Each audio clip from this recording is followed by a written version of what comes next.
could you tell us something about your work with wild elephants in Asia? Okay. Well, since 2010, when I lived in Bhutan, I started a project with the Bhutanese government that was education about Asian elephants, and that was called the Elephant's Trunk. And we also led a workshop with scientists, researchers, and we brought people from all around South and Southeast Asia who were experts. And then from there, as I was researching background for what teachers could teach students about elephants, I needed to dig in deeply to find out the whole situation as the elephants that are shared between Bhutan and India. We basically studied and worked on human-elephant conflict and its reduction, and also really looked to how can we help with conservation of these Asian elephants for the long term. So what do you think is the future of wild elephants in Asia? Are you Well, optimistic? I feel like if we're strategic and we're all working together, they will have a future. The world has become awake, if you will, to some of the concerns, like climate change is at the forefront of the news daily now. That wasn't true 5 years ago.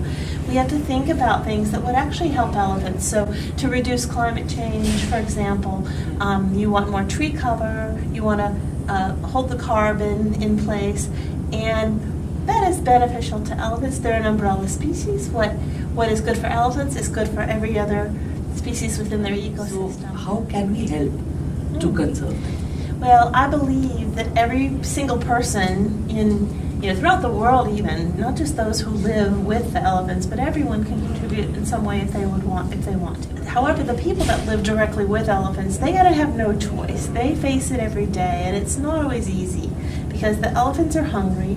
They're large-bodied animals that have to move great distances for resources of water, food. All this activity that Asian elephants need to do to stay wild and thrive is pretty much in direct opposition to what humans are doing with their economic activities and survival of their own lifestyles. Or for some people, it's pure survival. Just growing rice for their own family puts them at odds with elephants. And so what we need to do is support these communities that are on the front lines, because after all, conservation happens with them first. And if we can help them find ways to reduce conflict, have their livelihoods that are sustainable with the presence of elephants, then I believe we can get further with conservation. Do it trying different small things, engage those communities. Yeah, engage the communities. And yes, as you said, people all over the world would like to help elephants, even those who may not have seen them in real life. I believe that's true. I believe that's true. So this elephant-friendly tea, yes, that would be a way in which people all over the world could participate by buying that. And yeah, so this is a simple way that people, with something they do every day, is drink perhaps a cup of tea. Now there may be other products that they consume, like coffee, spices, other elephant-friendly products. But right now, tea is such a major focus in this region of Assam, and there are elephants clearly using the tea gardens for their movement areas. And so for us, we can do changes at the tea production level that are positive for elephants, but we can also, right at the consumer, where the cup of tea is perhaps in the USA, when I go and buy a cup of tea, a portion will go back into a fund that later can go to on-the-ground conservation for elephants, involving communities and the tea companies, as well as the different conservation organizations that work in these areas. And we can support them just through our consumer sales partnerships. So what would be the criteria for tea to be branded or stamped as elephant-friendly? Now, from our own work with communities and tea gardens in Assam, what we've seen is there are some issues within the tiers. For one is the employees, have they been trained? Do they understand that you want to minimize stress on elephants?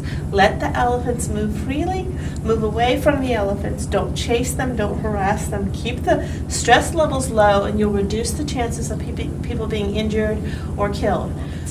Okay, so that's one area that we do is make sure that employees are trained and understand that there are some rules, but the do's and don'ts around elephants. There's also things that can be done, like mapping out how the fencing runs. Can the elephants move freely from nearby protected areas, forest areas, refuge areas? Can they move freely through a tea estate and be able to get to water and natural resources? So what we want is that movement to be free. So watching how the fencing is arranged, if you need to protect an area and keep animals out, that's fine. And is it done safely? So that elephants can't be electrocuted by unsafe fencing that isn't grounded or that is the wrong voltage. Also, chemicals. Often tea estates will apply different types of fertilizers, pesticides, herbicides. And the organic farms will use natural sources of these things. But all of it really, there might be some risk to elephants. Also safety of the water. So runoff of chemicals into water sources for elephants can be a hazard. So those are just some examples of things we'd be looking for. And thank you so much, Lisa. Yeah, you're welcome. Good conversation. I'm very excited. Thank yes, you. Thank you. All the best. Yeah, thank you.